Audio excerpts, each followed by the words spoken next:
Yo les amis, j'espère que vous allez bien. On se retrouve pour le débrief de ce match entre le FC Barcelone et le Real Betis. Le Real Betis a réussi à arracher le match nul les amis. Moi qui pensais que le Barça allait venir complètement énervé, complètement motivé après la défaite du Real Madrid cet après-midi face à Valence. Je me suis dit là, ils ont l'occasion de dévancer le Real Madrid de 6 points avant le Classico. Donc je m'attendais à un Barça habituel qui tue l'adversaire dès le début du match. Malheureusement non, le Barça aujourd'hui ils ont montré un beau visage seulement en première mi-temps et en deuxième mi-temps c'était beaucoup plus compliqué. Parce que le Real Betis aussi ils sont pas venus faire les mannequins. Dites-vous que lors des 7 derniers matchs, ils ont gagné 6 matchs et ils ont fait seulement un match nul. Ils sont en forme en ce moment. Depuis l'arrivée de Goat Anthony dans ce club-là, ils sont à leur prime. Et d'ailleurs, je vous mets le classement de la Liga ici. Depuis l'arrivée d'Anthony, dites-vous que le Real Betis, si le championnat avait débuté à l'arrivée d'Anthony au Real Betis, il serait actuellement deuxième. C'est pour vous dire à quel point ce club-là, vraiment, c'est pas des rigolos. La preuve, face au Real Madrid, ils ont gagné 2-1. J'ai comme l'impression que le Real Madrid, on est devenu la marionnette de certains clubs de Liga. Tous les clubs de Liga qui se font tabasser, qui se font foudroyer par le FC Barcelone, ou tous les clubs contre qui le Barça tient tête,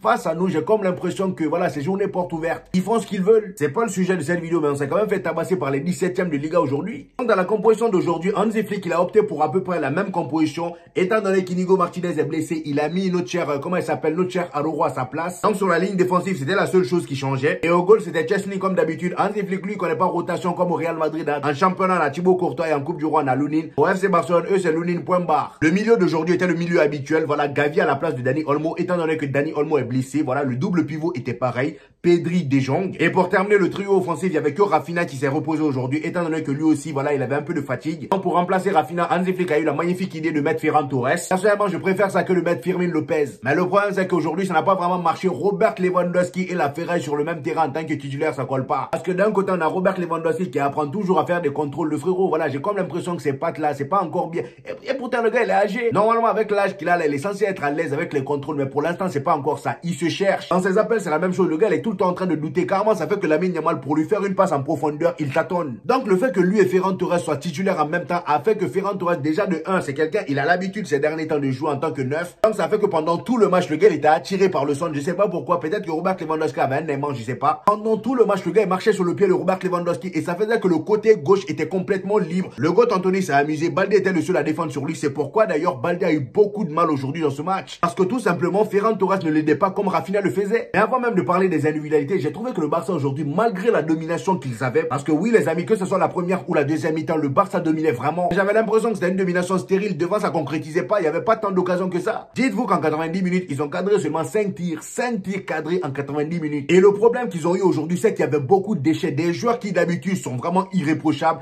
Pedri, De Jong, Lamine Yamal, en deuxième mi-temps, ils étaient tous à la ramasse. Lamine Yamal, lui, c'était seulement en deuxième mi-temps, mais Pedri et De Jong, c'était dès la première mi-temps, voilà, qu'ils avaient un peu de mal. Et tout ça s'explique par le fait qu'ils ont beaucoup joué ces 10 derniers jours. Ils ont joué quand même 4 matchs lors des 10 derniers jours, c'est beaucoup. Ils ont beau savoir jouer au football, mais c'est pas des robots. Au bout d'un moment, en première mi-temps, ils peuvent montrer bon visage, mais en deuxième mi-temps, ça va bloquer. Et c'est là même, je dis que heureusement pour le FC Barcelone qu'ils ont un style de jeu où ça combine, où ça court pas énormément. Imaginez si c'était mon Real Madrid qui avait joué 4 matchs lors des 10 derniers jours. Ça aurait été la cata, étant donné que nous, on cavale pendant 90 minutes à chaque fois des Jude Bellingham, voilà, qui passent leur temps à courir. Ça aurait été compliqué. Et pour vous dire à quel point le Barça avait vraiment du mal, dites-vous que le Real Betis en deuxième mi-temps, ça faisait même pas du pressing, ça pressait pas du tout. À chaque fois qu'ils avaient le ballon, ils essayaient juste de ressortir rapidement en partant sur le côté de, comment ça s'appelle, sur le côté du Goat Anthony. Mais sinon, à part ça, ils étaient pas si dangereux que ça. Et depuis maintenant quelques matchs, je pense même depuis le retour de la trêve internationale, le Barça a tendance, quand Rafinha n'est pas sur le terrain, le Barça a souvent tendance de jouer que sur le côté de Lamine Yamal. Et ça, je l'ai remarqué sur tous les matchs où Rafinha n'était pas titulaire. À chaque fois qu'ils ont le ballon, ça passe sur le côté de Lamine Yamal. Heureusement que lui aussi, il dit jamais non. À chaque fois qu'il a le ballon, il se passe quelque chose. Aujourd'hui, il fallait voir en première mi-temps comment il avait cette facilité d'attirer les joueurs du Real Betis sur lui. Je vous mets même une photo ici où le gars, il était entouré par 5 ou 6 joueurs du Real Betis. À chaque fois qu'il a le ballon, peu importe le nombre de joueurs qui montent sur lui, il trouve toujours un moyen de s'en débarrasser avec une facilité. Et moi, c'est ce que j'ai toujours aimé chez Lamine Yamal. C'est un facilitateur de jeu, comme on le dit toujours. Cependant, malgré tout ça, il y a des Barcelonais quand même qui trouvent le moyen de le critiquer, étant donné que voilà, le gars, il marque pas beaucoup. Les gars, arrêtez. Combien de fois on vous a dit que le football se résume pas seulement aux statistiques? Lamine Yamal, si je dis pas de conneries, depuis le début de la saison, il est impliqué sur 80% des buts du FC Barcelone. Est-ce que vous vous rendez compte? 80%, c'est énorme. Il est toujours le passeur du passeur décisif. Même si c'est pas lui le passeur décisif, les amis, il est quand même impliqué. Et ce genre de joueur-là, les amis, c'est très rare. Et rappelez-vous encore une fois qu'il n'a seulement que 17 ans. Il a encore beaucoup de temps devant lui pour progresser. Carrément, j'ai vu un commentaire qui disait, Lamine Yamal, il va falloir améliorer ta finition. Sinon, dans 2-3 ans, c'est fini, on n'entendra plus parler de toi. Vous voyez ce genre de spécimen-là qui résume le football au stade? Chez nous, là-bas, au Real Madrid, on a un Vinicius qui a marqué seulement 3 buts lors des 10 dernières rencontres. Lui, contrairement à Lamine Yamal, la plupart du temps, il n'est pas bon du tout. Il marque pas et dans le jeu, il est pas bon. Estimez-vous heureux d'avoir un Lamine Yamal qui, même quand il marque pas, il est toujours, voilà, celui qui déclenche la plupart de vos occasions. Soyez-en fiers.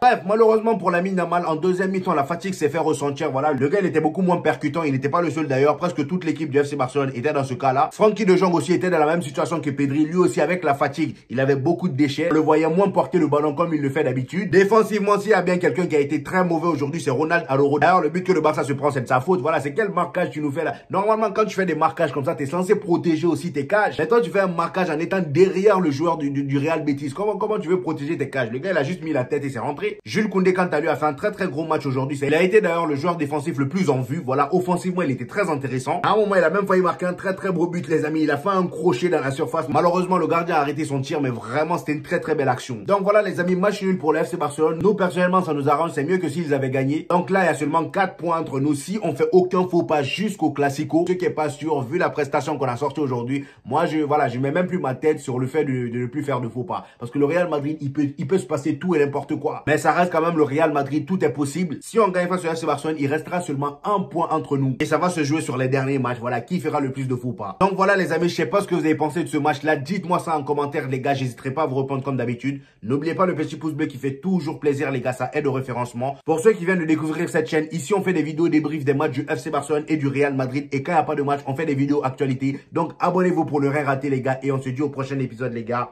Peace!